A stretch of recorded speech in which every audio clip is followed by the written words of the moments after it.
Hello, welcome back to Your Money in Real Estate. We are getting into all kinds of things here with Mike, Kirkland Lake, cash flows, numbers.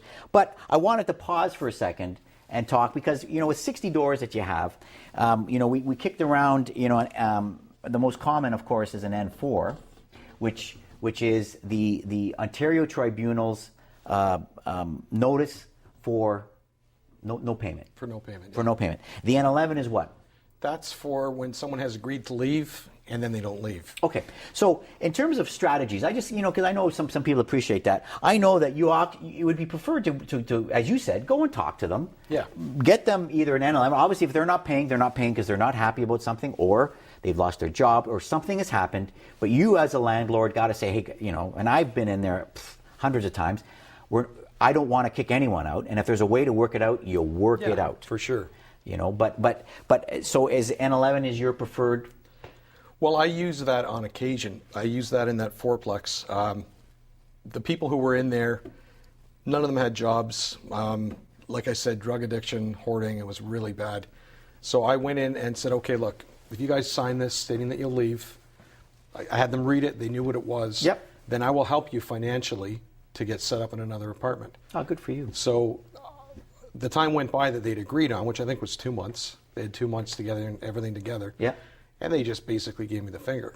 So they didn't leave. So they didn't leave. So even with an N11, so then did you have to get into the sheriff mode? I had to go to the sheriff after that. Yeah. All right, let's talk about, because it's 2 R's or 1?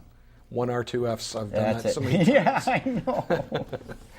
The sheriff comes in after that. Now, explain a little bit about that procedure, because we've had people call up and say, oh my God, if people don't leave.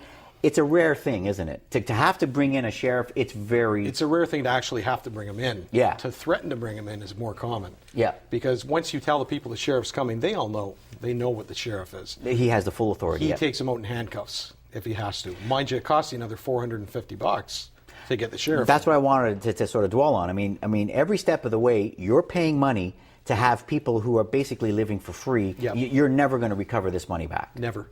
Yeah. Although I'm looking into some collection agencies that take 50%, garnish your wages, right, go after people on their checks, and they take half, give me half. And if nothing else, that will send a message to the tenants. And that's what I'm after, is just tell the tenants you're not going to get away with it. Yeah. And we're going to come after you. I think the first step is you talk to them, as I've done, guys. Here's let's work it out. Yeah. If they, as you said, they signed and then they basically said, yeah, see you later, we're not doing anything. Yeah. Then talk is over. I mean, we're talking about a business here. This is your business. This is your life. You have the right, you have a right to do that. And I would agree with that. Now, did you actually follow through with the sheriff on this one, or did you? Only one time did I have to have the sheriff actually come and take a guy out. And he didn't have to put him in cuffs. The guy left, but the sheriff did have to go take him out. And I mean, with an N11 too, though, there's no recourse, because it's when you step through the N4 process and they still don't pay, and you go to the sheriff. They have up until that time, for the sheriff to actually come, to pay. And if they pay, they can stay. That's right. Yeah. That's why I think the N11 is probably the step to go. It's great, but the N11 you have to get the tenant to sign it. To sign it, yeah. That's the issue. But that comes down to, again, the approach that I like is I want to be liked. I want to be nice, and I want my tenants to know you don't that, want to hey, be hated anyway. Yeah, my God, work with these people. I mean, well, the thing is, an N11, if you go that route and you pay people to go find somewhere to live, you're doing a good thing. Sure. And it looks good on you, but at the same time, it's saving you money too. Because if you go that route and they leave, it might cost you $500 to get them out. But if you don't do it, but from the tenant's perspective, you should say that. Say, hey, listen, I'm going to spend $500 on a sheriff. I'll give you the $500. Yeah, exactly. That's what I'm getting at. And it benefits. Yeah, you're right. So and they get out sooner. Yeah. So you can fix it up, rent it a month earlier, and you actually gain. In the end. Yeah. Well, you know what?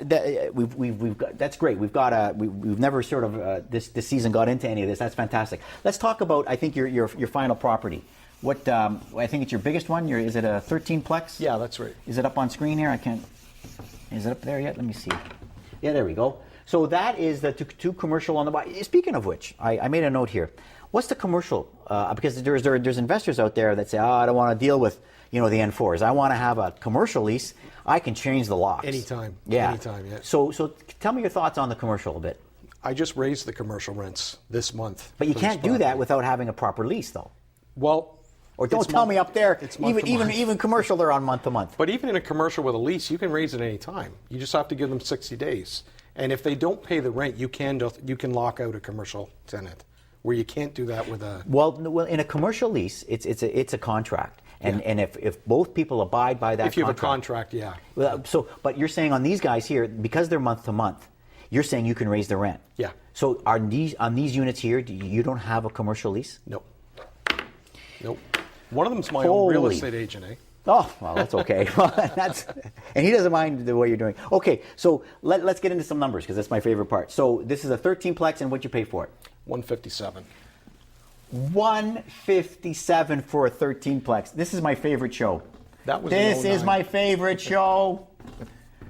13-plex. Okay? If the cameraman zoom in on that, because that's an unheard of number.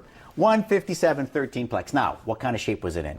Excellent. That's my best property by far. By far. Brick building, huge, big 3 bedrooms and 2s. Mike, you don't seem like the kind of guy that would want to embellish and try to trick me into thinking.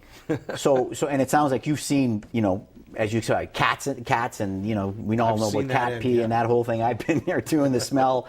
This had none of that. No, this is a beautiful building. Oh, look really nice. Yeah. Somebody had put 165 as an accepted offer and then couldn't come up with the financing.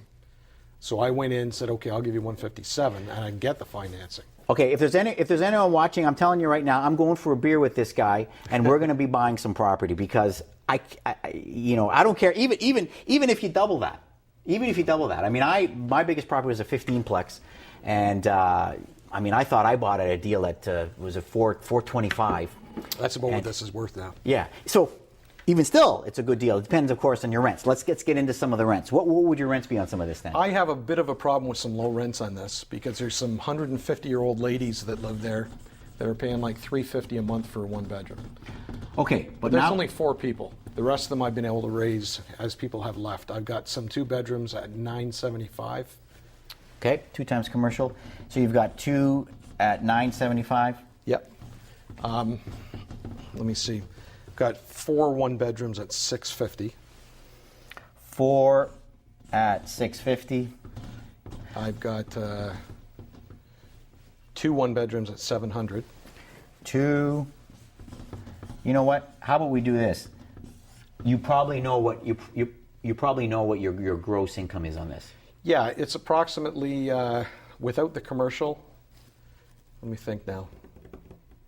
I haven't looked at it for a bit because I just raised everything. I raised the commercial by about 175 each. But I would guesstimate around $4,500. It's more than that. It's over 6.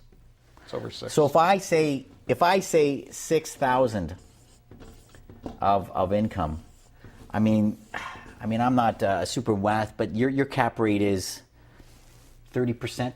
Yeah. 35%, Yeah. based on that, of course. And even with, so this property's been reappraised, refinanced. At 298, but that was almost 2 years ago.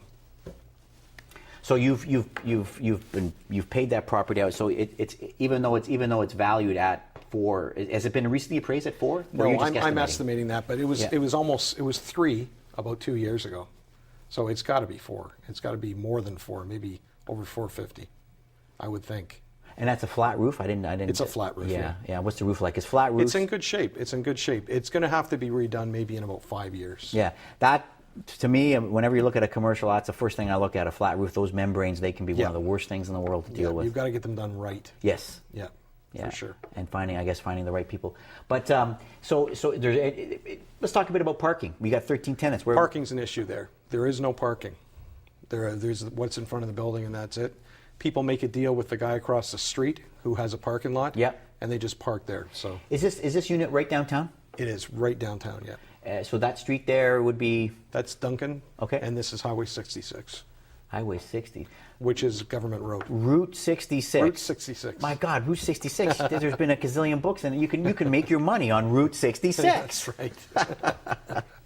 Mike, I know that our time's almost up, but I got to tell you, I'm so glad that you came down. Now you live in Bracebridge now. That's is it? right. Yeah. I'm so glad you came down and took the drive. I don't care what anyone says, how many phone calls we got. This to me has been a fantastic show. But if someone really did want to get a hold of you, what's your email again? Just Nottawa Bay. And that's NOTT. AWA.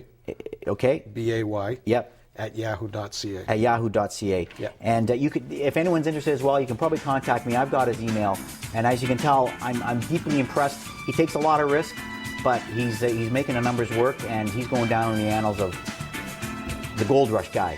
So I want to thank you all for joining us on this show. Mike, thanks so much again for driving down. Well, take care. We'll see you next time on Your Money in Real Estate. Bye-bye.